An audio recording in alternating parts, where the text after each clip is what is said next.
And I think this event in Japan could serve as a huge wake-up call for people. It really is time that we put the world back on the right track. It really is time that we realized what's going on. It really is time that we looked at this whole money-based structure that we've created, well, that's been created for us, and realized that it's all fictional. It's this dependence upon this interest-based system and putting a dollar value on everything that has created the situation that we are now facing. And it is an opportunity, folks. It's an opportunity for humanity to wake up to itself. And we seriously need to do it, folks, because if we don't, then we are going to continue the decline in our species that we are now seeing. And it is a decline, folks, and things such as the Venus Project aren't going to save it. We don't need a resource-based economy. We don't even need to pull a quarter of the resources out of the planet that we do. We don't need to do anything the way we do. It's just messed up. It really is. The one thing that does disturb me about the Venus Project is I simply don't see where people fit into it. It's just a machine. The whole city looks like a machine. It looks like Agenda 21, to be honest. I mean, these concentrated pockets of humanity protecting all the resources and basing its whole economy on the extraction of resources, it just seems like Agenda 21. And something that I find incredibly disturbing about the Venus Project is the proposition of 50-story towers growing food hydroponically. This will remove all life force from food because none of it will see the sun. And I won't touch hydroponic food. I never have, I never will. It's chemical food. I mean, it may look nice, but it doesn't contain any life force. So that is one thing that I found to be particularly disturbing about the Venus Project. I mean, should humanity change the path that it's on? Absolutely it should. And sure, the Venus Project, I'm sure, has some merit. But to simply take that design on board as the new society that we need to create, well, frankly, I couldn't live there, folks, and I don't want any part of it.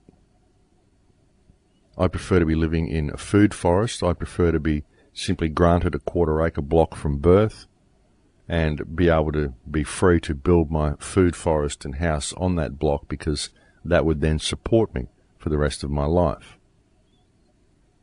I think that would work for most of the world. In fact, I think there are very easy ways out of all the situation that we face if we simply apply a little practicality and common sense. Well, it's been a pleasure talking to you again today. We're about at the end of the show here. I'm having trouble with PayPal at the moment. They're asking for photo ID and all sorts of things, even though I've had the account going for 3 years now. They're asking me to confirm my account, or they're about to restrict my account.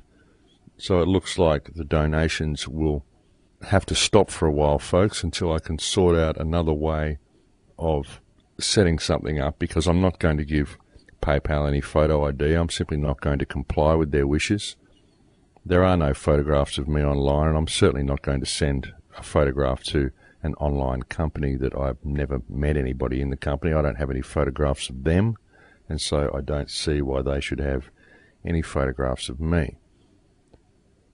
So the struggle does continue, folks, and it is a struggle for just about all of us. I am definitely struggling. The powers that be are definitely taking steps to try to close me down. The website has been getting hacked again.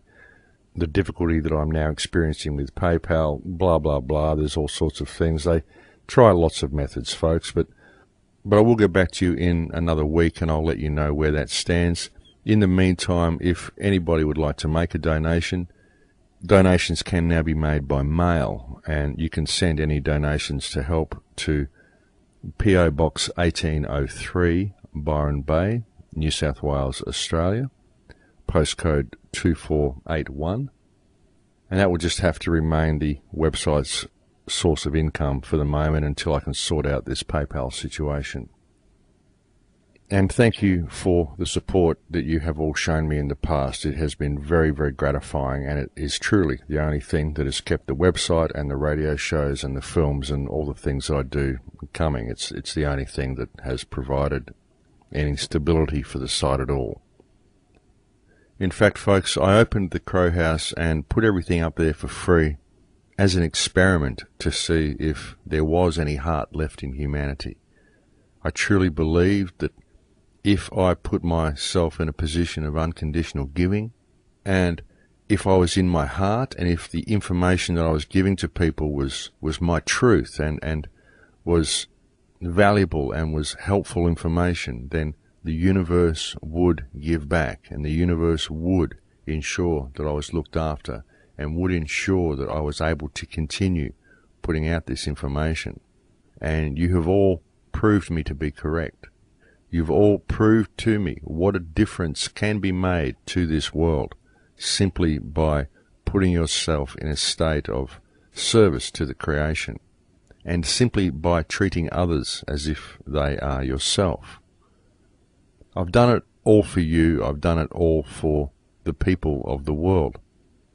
I feel a great empathy for everybody, folks. I feel a huge empathy for what's happening in Japan. I honestly feel connected to everybody on the planet, without exception.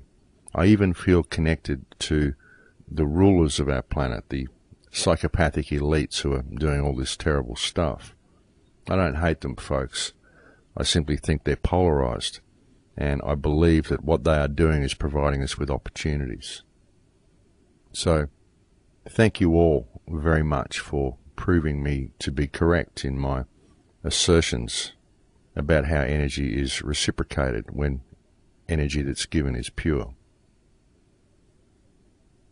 So that is about it for me today, folks. So thank you very much for spending this time with me today. It's been a pleasure, as it always is.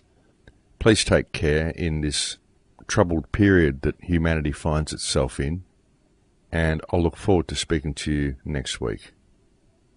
In Lakesh.